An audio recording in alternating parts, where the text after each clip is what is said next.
Hello students, welcome back to my YouTube channel Easy Physics by Sachin. So students, from today we are going to start your 10th physics chapter number 12, that is electricity. And in this chapter we are going to study following topics like what is electricity, what do you mean by charge, current, potential, Ohm's law, resistance, Joule's law. So all these things we will study in this chapter in the subsequent lectures. So stay connected and be focused. Let us start with what do you mean by electricity.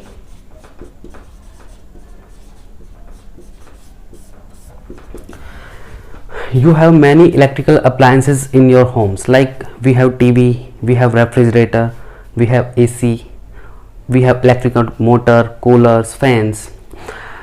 These all appliances requires an energy to run. इन सभी electrical appliances को एक energy की requirement है run करने के लिए, चलने के लिए, ठीक है. And that energy is known as electricity. That energy is known as electricity. So basically electricity is a form of energy which is used to run electrical devices. So what is electricity? Electricity is basically a form of energy which is used to run electrical devices. So I'm going to write here, it is a form of energy, it is a form of energy which is used to run electrical devices, which is used to run electrical devices. I think you got my point, what I want to say. Now one thing is electrical energy. We have many different kinds of energy like potential energy, kinetic energy, heat energy, etc. Now what do you mean by electrical energy and how it is created? Like kinetic energy is created when an object is moving with some speed. Potential energy is created when an object is situated at any place. Now how electrical energy is created? Electrical energy जो हो कैसे produce होती है, कैसे उसको produce किया जाता है, कैसे वो काम करती है. So we will study these things. For this we have to study about charge. And before going to charge we should know what is an atom. We should know what is an atom, and every one of you know and you have studied in class 9 then what is an atom. Atom is basically smallest constituent of matter, या फिर anything, किसी भी element का जो सबसे छोटा constituent है, basically हमने उसको एटम बोला है. बट एटम के अंदर उससे भी छोटे छोटे पार्टिकल्स प्रेजेंट है, that are known as basically we have 3 elementary particle और we call them subatomic particles called electron, proton and neutron. Okay, so if I am talking about a basic model of the atom, then atom consists of a nucleus and there are some electrons that revolves around the, like this is the nucleus, it is present just at the center of the atom. If this is an atom, then this is the nucleus of the atom, nucleus. And in nucleus we have two kind of particles, proton and neutron. Again some specific number of electrons revolves around the nucleus. So these are our electrons that revolves around the nucleus. Electrons revolves around the nucleus. Is it clear? I think it is clear to you, and you have already studied in 9th class, like we have Rutherford model of atom, Thomson model and Bohr model. कई model of atom हमने पढ़े हैं atom के structure को exactly समझने के लिए. अभी के लिए this is the nucleus of the atom and these are the electron that are revolving around the nucleus. Okay, now these particles, electron and protons, ये जो दो पार्टिकल है ना, इनके पास एक ऐसी प्रॉपर्टी है जिसकी वजह से ये एक दूसरे के ऊपर फोर्स क्रिएट करते हैं. These creates a force between them due to a property. They exerts a force of attraction between these two particles, and that property is known as charge. So what is charge? Charge is basically the intrinsic property of elementary particles. These particles, proton, electron and neutron, these are called elementary particles.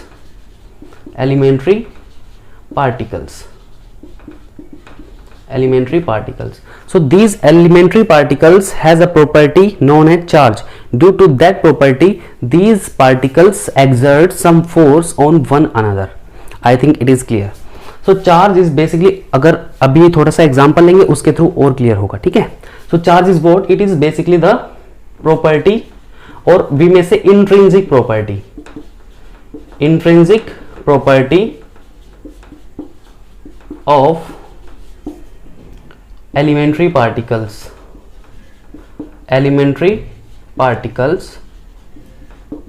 due to which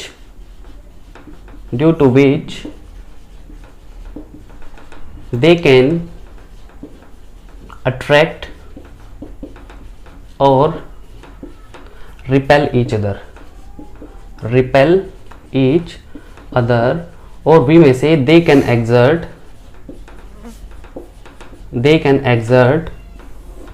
force of attraction or repulsion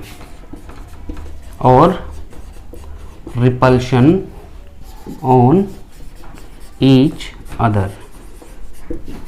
They can exert some force of attraction or repulsion on each other. Is it clear? Now charge is basically of two kinds, two types का हमारे पास charge होता है.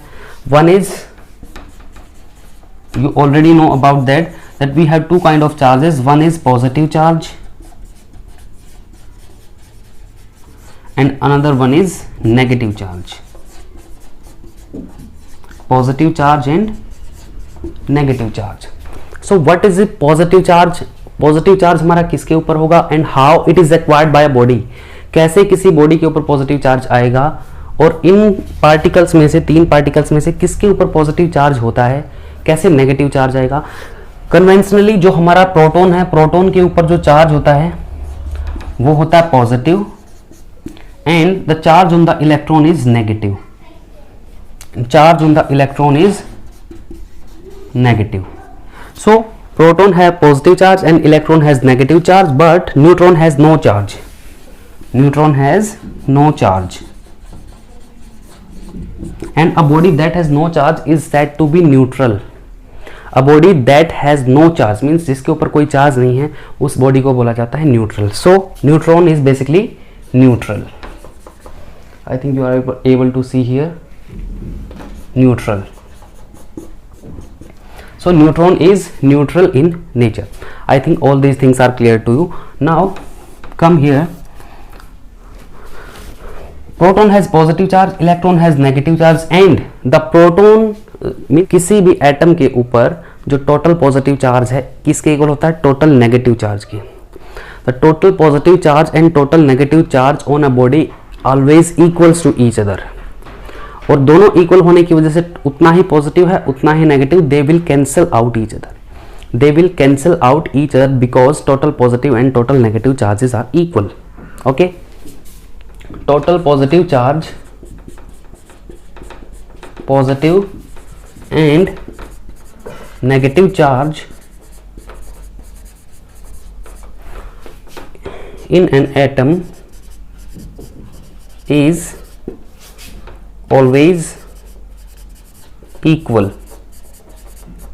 हमेशा equal होगा, but कुछ cases में थोड़ा disbalance हो सकता है. उस केस में एटम एटम ना रह के आयन बन जाता है. उस केस में एटम क्या बन जाता है, आयन बन जाता है when there is an imbalance in charges. Like we will take example and I am going to erase this. You can take a screenshot of this. Now we will study how charge is acquired by a body.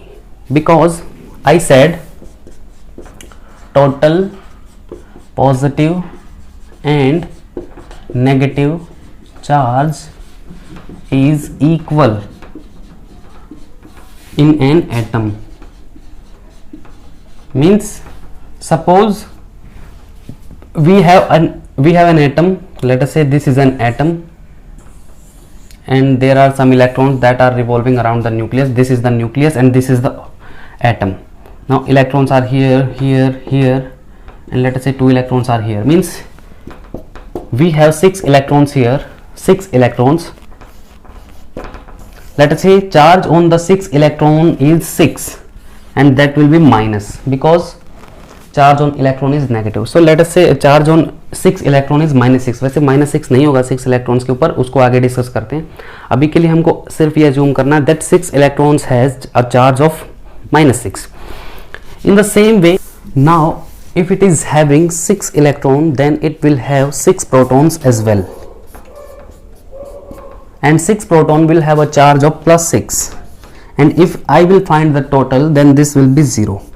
It means total charge on an atom is always 0. That is why atom is called electrically neutral.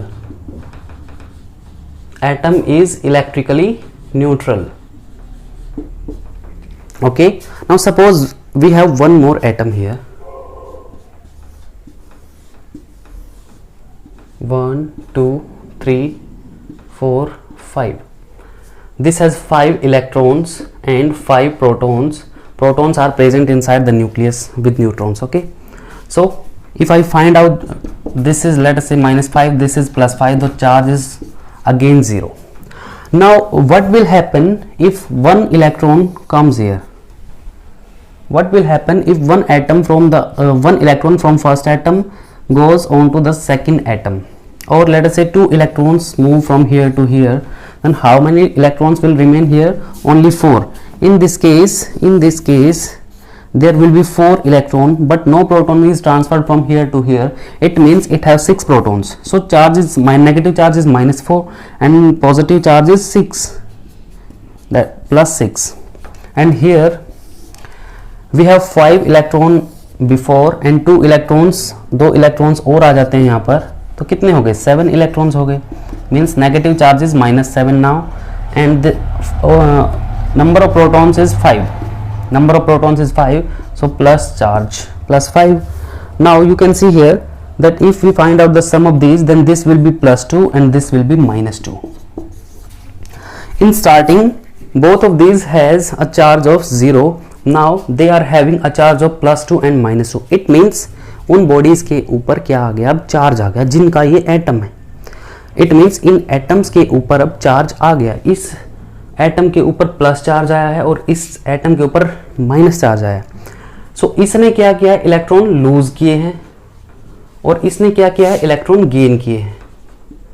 सो जब भी कोई atom electron lose करेगा, उस पर कैसा charge आएगा? Positive. अगर electron lose करेगा, it means that will be positively charged. उसके ऊपर चार्ज आ जाएगा positive. And if an atom is gaining electron, then it will have negative charge, or it will be called as negatively charged. Positively charged and negatively charged. So this is how charge is acquired by a body. आप लोगों ने daily life के अपने examples experience किए हैं कुछ, थोड़ा सा उनके बारे में बताता हूँ. जैसे ही आप स्केल को ऐसे अपने हेयर्स पे रब करोगे, देन जो स्केल होगा और जो पेन होगा आप यूज़ करोगे, that will attract small pieces of paper. वो जो हमारा पेन है या स्केल है जिसको हमने हेयर से रब किया है, अब वो क्या करने लगा? छोटे छोटे जो डस्ट पार्टिकल्स हैं या फिर पेपर, छोटे छोटे पेपर के पार्टिकल्स हैं, उनको अपनी तरफ अट्रैक्ट करेगा. ऐसा क्यों हो रहा है? Because when we rub the scale with our hairs, then some of the electrons from the hair get stick on to the scale. Scale के ऊपर वो स्टिक हो गई, जिससे स्केल के ऊपर चार्ज आ गया.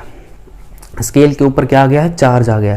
और वो चार्ज, कोई भी ऑब्जेक्ट के ऊपर अगर चार्ज है, then it will attract another uncharged body.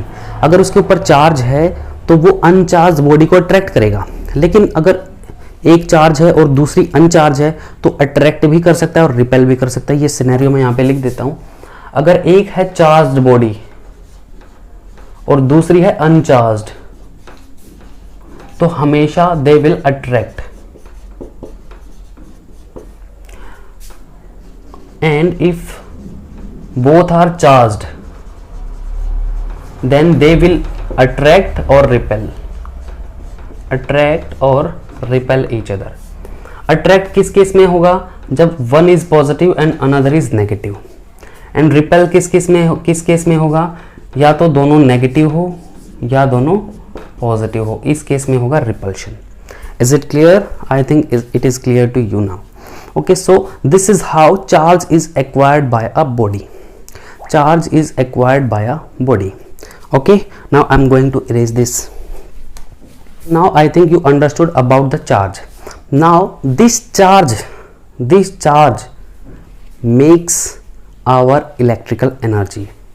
How, कैसे इलेक्ट्रिकल एनर्जी हमको ऑब्टेन करने में हेल्प करेगा, कैसे इसकी हेल्प से ही इलेक्ट्रिकल एनर्जी या फिर जिसको आप करंट बोलते हो वो करंट कैसे प्रोड्यूस होता है, we will look into that now.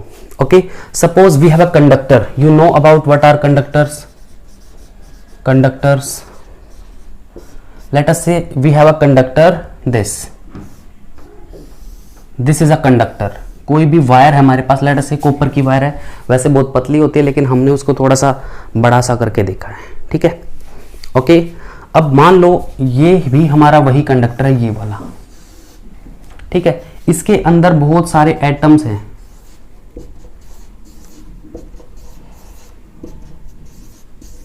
बहुत सारे एटम्स हैं इसके अंदर। Okay, now these are the nucleus, this plus sign represents the nucleus, these are the electrons here, these are the electrons, these are the electrons that are revolving around the nucleus. Now you can see here that in between the atoms, this is one atom, this is atom, this is atom, this is atom, this is atom, these are all atoms that are shown here, and you can see there is a space between these atoms. This is the space that is left unoccupied by the atoms। मतलब atoms के बीच में हमेशा कुछ ना कुछ space होता है, that space is known as lattice site, lattice site।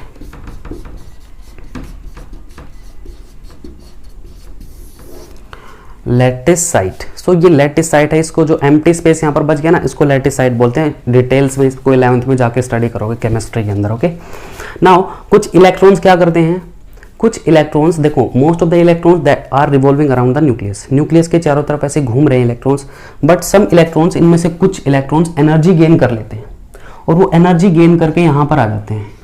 कुछ इलेक्ट्रॉन्स, ये जो वैकेंट स्पेस, खाली स्पेस है ना, इसके अंदर आ जाते हैं। ओके, एंड दीज इलेक्ट्रॉन्स को हम जो बोलते हैं वो बोलते हैं free electrons, that are free to move, that are not bound to the nucleus, not bound to the nucleus and are free to move। These are basically free to move। I think it is clear to you। ये इस lattice site में कहीं पर भी घूम सकते हैं। Okay, now जब ये इलेक्ट्रॉन, लेट अस से यही कंडक्टर में, अब मैं सिर्फ एटम को नहीं दिखाऊंगा, मैं सिर्फ इन फ्री इलेक्ट्रॉन्स को शो करूंगा यहाँ पे, दीज आर फ्री इलेक्ट्रॉन्स। और नेगेटिव साइन क्या दिखा रहा है, that they have negative charge, they have negative charge. And ये इलेक्ट्रॉन भी मूव करते रहते हैं क्योंकि इनके पास कुछ ना कुछ एनर्जी होती है, और एनर्जी की वजह से, तुम्हारे पास पैसे हैं तो तुम लगेगा हाँ भाई इसको वहाँ खर्च कर दूँ, वहाँ खर्च कर दूँ, इनके पास भी एनर्जी है, तो ये जब तक इनके पास एनर्जी रहेगी दे विल मूव कंटिन्यूसली। और ये जो मूव करते हैं ना, वो कभी इधर, कभी उधर, कभी इधर, कभी उधर, कभी उधर, मीन्स ऐसे रैंडम वे में ये क्या करते हैं, मूव करते हैं। इनके जो मोशन की डायरेक्शन है वो फिक्स नहीं होती। लेकिन अगर मैं यहाँ से इनकी एवरेज वेलोसिटी निकालूं, वो एवरेज वेलोसिटी इनकी 0 होती है। एवरेज वेलोसिटी क्या होती है, 0। इट मीन्स एक तरह से अगर इनका नेट देखा जाए तो कोई मूवमेंट उनकी नहीं होती। इंडिविजुअली वो क्या करता है, एक इधर उधर घूमता रहता है। एक इलेक्ट्रॉन इधर से चला, यहाँ पे इसको दूसरा इलेक्ट्रॉन मिला, इससे टकराया, टकराते इसकी डायरेक्शन चेंज हुई, इधर गया, नीचे और एक इलेक्ट्रॉन मिला, उससे टकराया, टकरा के फिर से डायरेक्शन चेंज, यहाँ पर आया, यहाँ पर फिर से एक इलेक्ट्रॉन से कोलाइड किया, फिर से direction change, and this keep on doing this continuously. ऐसा लगातार होगा। और अगर हम सभी इलेक्ट्रॉन्स की एवरेज वेलोसिटी निकालेंगे, that average velocity will be 0। It means electron move नहीं कर रहा एज अ होल, मतलब सारे इलेक्ट्रॉन्स की अगर वेलोसिटी निकालें, मीन्स नो वेलोसिटी, मतलब नो मूवमेंट। एक तरह से इलेक्ट्रॉन्स के पास मूवमेंट नहीं है, बट है भी, लेकिन नेट उनकी वेलोसिटी जब निकालते हैं दैट इज 0। इस चीज को ध्यान रखना। लेकिन होता क्या है, सपोज यही कंडक्टर है हमारा, this is the conductor, and this conductor के अंदर ये हमारे बहुत सारे इलेक्ट्रॉन्स, और इस कंडक्टर के, इस वायर के अक्रॉस मैं लगा देता हूं एक बैटरी को। बैटरी क्या होते हैं, battery basically is a source of energy, जो इलेक्ट्रॉन्स को एक साइड मूव करने के लिए एनर्जी प्रोवाइड करती है, that is battery. Okay battery मतलब सेल, आप घर पे देख लो रिमोट के अंदर, that is a small battery, 2 cell डालते हैं तो बैटरी बन जाती है। हमको पता है 2 या 2 से ज़्यादा सेल्स का कॉम्बिनेशन बैटरी होती है। तो हम सेल से कनेक्ट करें या बैटरी से कनेक्ट करें, लेट से मैंने बैटरी से कनेक्ट कर दिया, and we know that we have 2 terminals in the battery, one is positive terminal and another is negative terminal. One is positive terminal and another is negative terminal. Okay, and I told you earlier that there is a attraction between positive and negative, and there is a repulsion between negative and negative. Means positive और negative के बीच में attraction होता है हमेशा ही, and positive और negative के बीच में repulsion होता है. Then you can see here, this is the negative terminal of the battery and this is the positive terminal. So what will happen here, that this negative terminal will repel these electrons because electrons are having negative charge. Electrons के ऊपर negative charge है, then this negative will repel electrons, और electrons को अगर repel करेगा तो इस direction में करेगा, and this positive will attract electrons. This positive will attract electrons, it means the electron will be attracted towards this terminal. So ये तो इधर से रिपेल कर रहा है और ये इधर से खींच रहा है, तो electron starts moving in this direction. Electrons हमारे इस डायरेक्शन के अंदर मूव करना स्टार्ट करते हैं. यहां से इनको एनर्जी मिली, जितने इलेक्ट्रॉन्स देखो यहां पर आ गए, अब ये इलेक्ट्रॉन्स इस वायर के थ्रू मूव करके नीचे आएंगे. जितने इलेक्ट्रॉन्स मूव करके नीचे आएंगे उतने इलेक्ट्रॉन्स यहां से निकल के कंडक्टर के अंदर चले जाएंगे. और we can say that this battery will provide energy to the electrons for moving. ये बैटरी यहां से एनर्जी प्रोवाइड करेगी and a net flow of electron is created. So यहां ऐसे नेगेटिव से पॉजिटिव की तरफ इलेक्ट्रॉन का फ्लो क्रिएट हो जाता है. सो पहले इलेक्ट्रॉन की अगर हम एवरेज वेलोसिटी देखें, average velocity in starting that was 0, but when we given a potential difference, when we applied a potential difference here, then electron starts moving in a definite direction with a certain velocity. कुछ ना कुछ velocity के साथ electrons इधर move करना start करते हैं, and that velocity here is known as drift velocity. Drift velocity. So drift velocity is basically that by which velocity electron starts moving towards the positive terminal of the battery. The velocity with which electrons starts moving towards positive terminal of the battery. Positive terminal of the battery. So now electrons are moving toward the positive terminal of the battery. और जब ये electron एक definite direction में move कर रहे हैं सारे के सारे पॉजिटिव की तरफ, पहले सारे की डायरेक्शन रैंडम थी. यहां पर डायरेक्शन क्या थी इनकी, डायरेक्शन ऑफ मोशन जो थी वो क्या थी, रैंडम. रैंडम मीन्स कोई फिक्स नहीं है, कोई कहीं जा रहा है कोई कहीं जा रहा है. बट अब सभी इलेक्ट्रॉन्स वो सारे के सारे पॉजिटिव की तरफ भाग रहे हैं, और जब ये पॉजिटिव टर्मिनल की तरफ मूव करते हैं ना all together, when all these electrons starts moving makes current, when all of them starts flowing towards the positive terminal all together. सारे के सारे पॉजिटिव टर्मिनल की तरफ जब आना स्टार्ट कर देते हैं, that creates the electric current. Okay, so electric current कैसे बना, flow of electron in a definite direction constitutes current. current create कर रहा है, करंट पैदा कर रहा है, करंट अपने साथ लेके चल रहा है, एक जब इलेक्ट्रॉन का फ्लो एक डायरेक्शन में हो जाता है. I think it is clear now. So now we have two kinds of current. Like now we can see here that electrons are flowing from negative terminal to the positive terminal. Electrons are flowing from negative terminal to the positive terminal. This makes the electric current. और you में से electric और electronic current. Electronic current, the direction of flow of which is from negative to positive. So negative से positive की तरफ हमारा एक current flow होता है, that is known as electric current. Now again with the electric current there is also another type of current which flows from positive to negative. Which flows from positive to negative. अब देखो electron के ऊपर negative charge है, तो negative charge है और वो हमारा नेगेटिव से पॉजिटिव की तरफ जा रहा है। अगर पॉजिटिव चार्ज हमारा पॉजिटिव से नेगेटिव की तरफ जाएगा, सिंपल। अगर इलेक्ट्रॉन फ्लो हो रहा है मतलब नेगेटिव चार्ज फ्लो हो रहा है, इट मीन्स पॉजिटिव चार्ज भी फ्लो कर रहा है। पॉजिटिव चार्ज भी क्या कर रहा है, फ्लो कर रहा है। अगर नेगेटिव इधर से इधर आ रहा है तो पॉजिटिव हमारा उसकी उल्टी डायरेक्शन में जाएगा। So due to positive charges we have conventional current. Conventional current, conventional current is due to positive charges, due to flow of positive charges, we can say that positive charges, and taken, and its direction is taken in the direction of flow of positive charge. सो जिधर positive charge flow होगा वही direction होगी हमारी। The direction in which positive charge flow is the direction of conventional current, and the direction in which electrons flow is the direction of electric current. हम हमेशा circuit के अंदर सिर्फ conventional current को ही रिप्रेजेंट करते हैं, और कन्वेंशनल करंट की जो डायरेक्शन है फ्लो होने की वो पॉजिटिव से नेगेटिव की, इधर से ऐसे।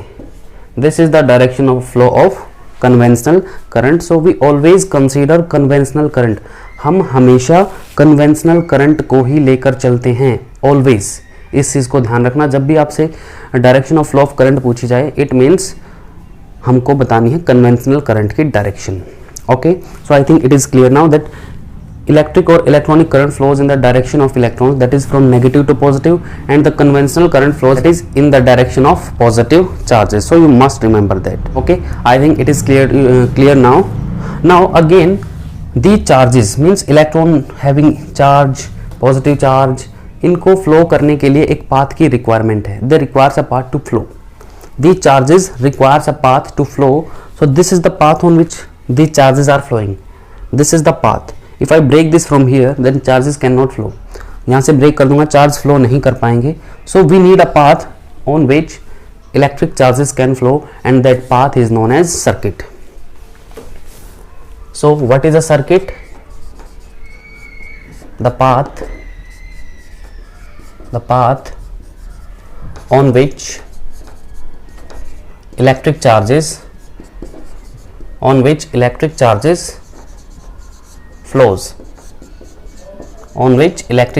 flows, is our circuit, or we can say on which current flows is the circuit. So I think it is clear now what is a circuit.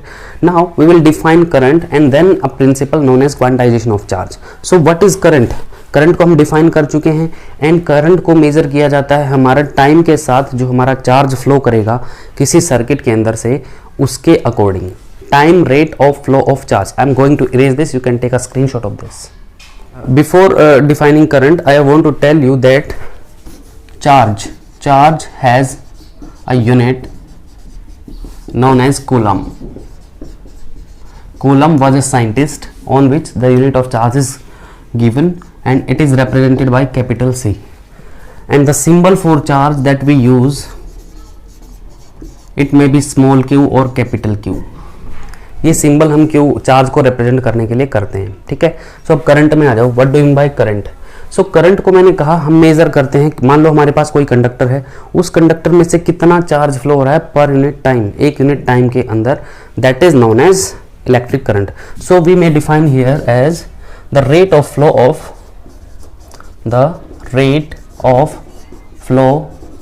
Of electrical charge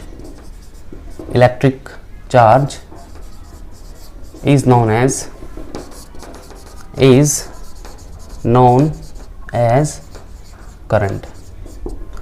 Rate of flow of electric charge is known as current, and it is represented by symbol capital I, and it is written as charge divided by time, and charge is represented by Q and time is represented by T. So I is equals to Q by T. If the unit of charge is coulomb and the unit of time is second, so its unit becomes coulomb per second. And coulomb per second का जो दूसरा नाम है that is ampere, which is represented by capital A. So if I talk about the SI unit of current, SI unit of current, so SI unit of current is ampere, represented by capital A. We also have some another units here like small units, microampere, and 1 microampere contains 10 raised to power minus 6 ampere, and 1 milliampere contains 10 raised to power minus 3 ampere. You should also remember these because you have to use in these numericals. Okay, this is stands for micro, and you know that this is milli. Okay, I think it is clear now. Now we have defined what is the current and how it is defined in terms of charge and time. Now what will happen if this current is 1 ampere? Current 1 ampere कब हो सकता है? When charge is 1 and the time is also 1. Means when charge is 1 coulomb and time is 1 second, then current will be 1 ampere. So from here we define 1 ampere current. 1 ampere. We can define 1 ampere from here, that current is said to be 1 ampere when a charge of 1 coulomb flows in a circuit in 1 second. Current is said to be 1 ampere when a charge of 1 coulomb flows in 1 second through a conductor. Current is said to be 1 ampere when a charge of 1 coulomb flows in 1 second through a conductor. Means एक conductor में से 1 coulomb charge पास हो जाए 1 second के अंदर, then the current will be, तो उस charge की वजह से जो करंट बनेगा वो करंट होगा हमारा 1 ampere. That current will be 1 ampere. And ampere क्यों बोला जाता है इसको? Because there was a scientist known as Ampere. Okay, Ampere नाम के साइंटिस्ट के उस पे ही करंट की यूनिट असाइन की गई है. जैसे चार्ज की यूनिट हमने कूलम बताई, वो भी एक साइंटिस्ट के नेम पर है. ठीक, अब यहाँ से हमारा एक इंस्ट्रूमेंट होता है जिसको बोलते हैं ammeter. Ammeter. So ammeter is a device which is used to measure current. Used to measure current. सो करंट को मेजर करने के लिए हमारे पास एक इंस्ट्रूमेंट है, that is known as ammeter. And ammeter is always connected in series. Always connected in series. Series parallel आगे आपको सब्सिक्वेंट लेक्चर्स में जब हम रेजिस्टेंस सीरीज पैरेलल पढ़ेंगे उस केस में आपको उस टाइम पर आपको सीरीज पैरेलल का मीनिंग अच्छे से क्लियर हो जाएगा. So just remember here that ammeter is a device which is used to measure current and it always connected in series and represented by this symbol. It has a positive terminal and a negative terminal which is connected in series with the battery, and positive of the battery is connected to the positive of the ammeter and negative of the battery is connected to the negative of the ammeter. So this is how ammeter is connected in the series. We will study this with the help of diagrams as well, so don't worry about that. So students, आज के लिए मैं यहीं पर and करना चाहूँगा. Current का जो सेक्शन है हमारा ऑलमोस्ट यहाँ पर करंट का जो बेसिक है वो ख़त्म होता है. उसके बाद हम पढ़ेंगे quantization of charge and Ohm's law in the next lecture. Okay, thank you, have a nice day, stay safe, stay home, और बच के रहिए, घर से बाहर मत निकलिए बिल्कुल भी. Okay, thank you.